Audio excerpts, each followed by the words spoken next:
नमस्कार।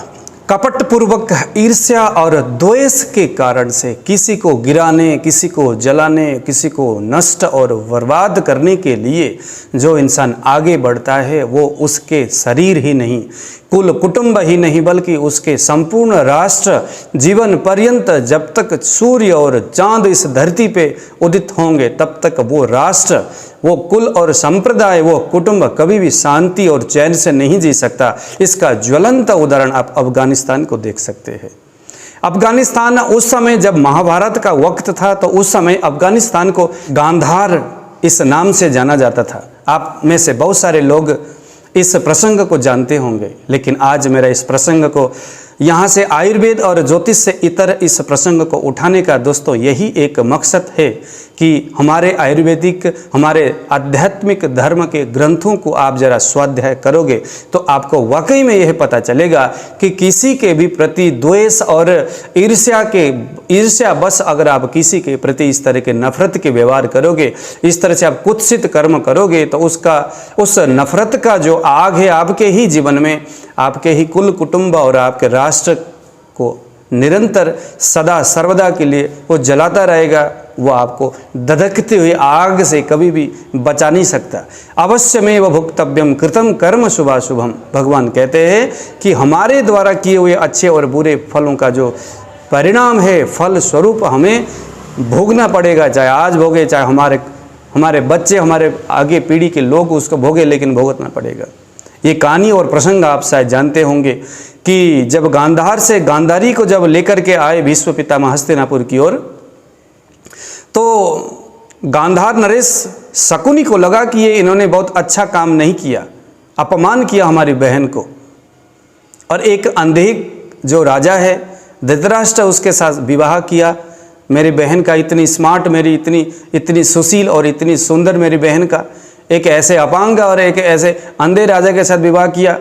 मैं इस भीष्म पितामह के संपूर्ण कुल कुटुंब खानदान सबको मैं नष्ट करूंगा। इसी कुत्सित मकसद से ही तो जो शकुनी है वो हस्तिनापुर में आया था। और आप देखिए जरा क्या हो गया, जो है इनके भाई भाई में आपस में इन्होंने फूट डालने का काम इसी ने किया। सब कुछ कौरवों का, जब इतने सारे कौरव जब मर गए तो उसके बाद जब शकुनी के बहन जब गांधारी को जब ये बात पता चला कि इन सभी व्यवहारों में, इन सभी चीज़ों में, इन सभी काम में ये जो कुछ भी गड़बड़ी हो रही है मेरे भाई का ही हाथ है, तो उन्होंने श्राप दिया कि आप और आपके राष्ट्र कभी भी चैन से नहीं बैठ सकते। इस चीज़ को आप महाभारत में स्टडी कर सकते हैं। तो देखिए तब से आज तक हस्तिनापुर, जिसको आज हम अफगानिस्तान के नाम से जानते हैं, तो अफगानिस्तान की क्या स्थिति है।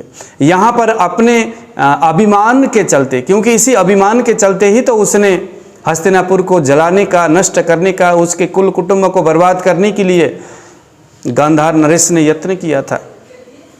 तो वही अभिमान, वही घृणा आज आप अफगानिस्तान के लोगों में देख सकते हैं।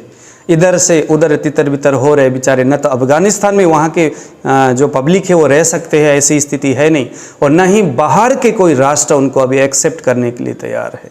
तो आज का मेरा वीडियो का एक ही सारांश ये है कि कभी भी आप जान करके, कम से कम अनजाने में कुछ होता है तो उसको भगवान कहीं ना कहीं प्रायश्चित करने पर क्षमा कर देते, लेकिन जानबूझ करके दोस्तों कभी किसी भी व्यक्ति, किसी भी परिवार, विशेष किसी भी राष्ट्र के प्रति धोखाधड़ी, उसके अहित की भावना अपने मन में नहीं लेनी चाहिए। आपके विचार और मन में जिस प्रकार का भी अहित की संकल्प उत्पन्न होगा, अभिमान का होगा, तो जीवन पर्यंत आपके कुल कुटुंब में अभिमान हावी होगा।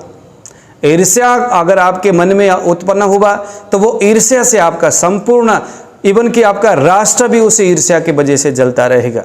ऐसे बहुत सारे राष्ट्र है जो उस वक्त जो उन्होंने इस तरह के कुत्सित कर्म किए, उसका परिणाम उनका वो राष्ट्र, संपूर्ण राष्ट्र आज भोग रहा है। आने वाले समय में, क्योंकि यह मेरा चैनल आयुर्वेद से संबंधित है, ज्योतिष से संबंधित है, लेकिन चूंकि आप आज का जो प्रसंग है वो अध्यात्म से जुड़ा हुआ है, इंसान के मनोदशा से जुड़ा हुआ है, इंसान के कर्म और कर्म फल से जुड़ा हुआ है, इसलिए मुझे लगा कि चलो मैं आपके साथ शेयर करूं। तो आज दीजिए विदा। जय श्री राम।